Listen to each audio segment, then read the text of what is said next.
اللہ کے محبوب علیہ الصلوۃ والسلام نے فرمایا کہ الا اخبرکم باہل الجنہ، میں تمہیں اہل جنت کے بارے میں خبر نہ دوں؟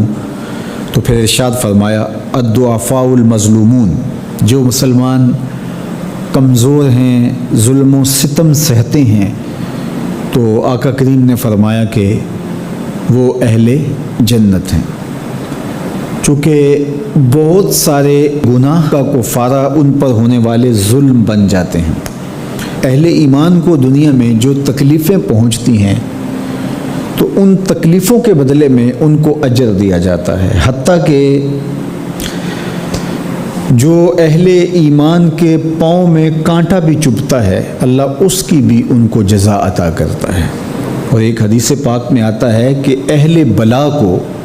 جو قیامت کے دن اجر و صلہ عطا کیا جائے گا تو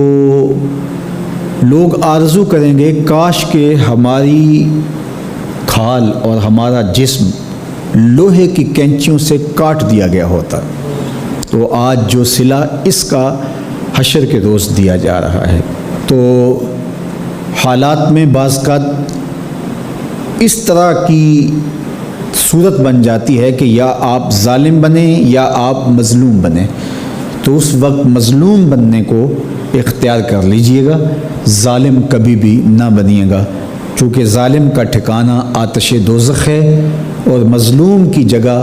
اللہ کی جنت ہے۔ پھر فرمایا الا اخبرکم بخیارکم، میں تمہیں خبر نہ دوں جو تم میں سب سے زیادہ بہتر ہیں؟ تو پھر جھولیاں پھیل گئیں، تو فرمایا تم میں سے سب سے اچھے وہ ہیں کہ جو اچھے اخلاق کے حامل ہیں، جن کا خلق اچھا ہے، جن کے رویے خوبصورت ہیں۔ اور پھر آقا کریم علیہ السلام نے فرمایا الا انبئکم بشرارکم، میں تم میں سے جو شریر ترین لوگ ہیں ان کی خبر دوں، السرسارون المتشدقون المتفہقون، یہ وہ لوگ ہیں کہ جب مجلس ہو رہی ہو تو سب لوگوں کو برابر بولنے کا حق ہوتا ہے، اور کچھ لوگ تکبر کی وجہ سے بولتے ہی رہتے ہیں اور وہ سمجھتے ہیں کہ بس مجھے ہی حق ہے بولنے کا، اور وہ کسی کو موقع نہیں دیتے، اور کوئی بولے تو پھر اس کی بات کاٹ کے بولنے لگ جاتے ہیں۔ المتشدقون المتفہقون، یہاں وہ لوگ مراد ہیں کہ جو خام خواہ کا تکلف کرتے ہیں اور زبان کو بل دے دے کے اور منہ بگاڑ بگاڑ کے مشکل لفظ بول کے اصطلاحات بول کے لوگوں پر اپنے علم کا رعب جمانے کے لیے کہ میں بڑا بلیغ ہوں اور بڑا فصیح ہوں، اور اسی طرح کچھ لوگوں کو یہ بڑا ہوتا ہے کہ وہ فرنگی زبانیں جانتے ہیں، تو وہ عام دیہاتی لوگوں کے ساتھ بھی گفتگو کریں تو وہ مشکل سے مشکل الفاظ بولتے ہیں، جبکہ وہ بیچارے تو سادی زبان سمجھنے سے بھی قاصر ہوتے ہیں۔ تو یہ کوئی دانش مندی نہیں ہوتی کہ آپ جو ہے وہ بھاری بھرکم الفاظ بول کر کسی کے اوپر جو ہے وہ رعب جما رہے ہوں، تو یہ بات نہیں ہوتی۔ جب بات کریں آپ تو جس طرح کے لوگ ہوں اس طرح کی بات کی جائے اور اس طرح کی مثالیں ان کو دی جائیں۔ قرآن مجید میں اللہ تعالیٰ نے فرمایا کہ وہ اس بات پہ شرم نہیں اللہ کرتا کہ وہ تمہیں مچھر کی مثال دے۔ مچھر کی مثال دے کر کے اگر تمہاری بات سمجھ میں آتی ہے، اور مکڑی کے جالے کی مثال دے کے اگر تمہاری بات سمجھ میں آتی ہے تو اچھی بات ہے۔ دیکھو چھوٹا بچہ ہو، دودھ پیتا ہو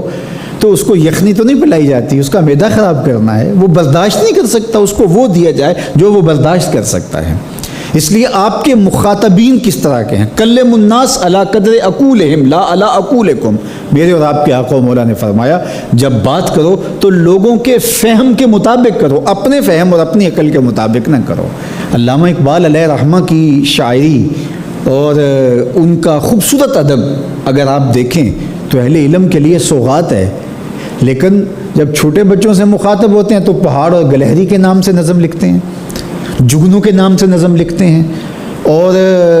بکری کے نام سے نظم لکھتے ہیں، تو یہ ان کے مزاج کے مطابق بات ہوتی ہے۔ تو یہ حسن ہوتا ہے، اصل فساد ہے ہی یہ ہے کہ کس سے کس طرح بات کرنی ہے۔ تو میرے اور آپ کے آقا و مولا نے فرمایا کہ یہ شریر لوگ ہوتے ہیں۔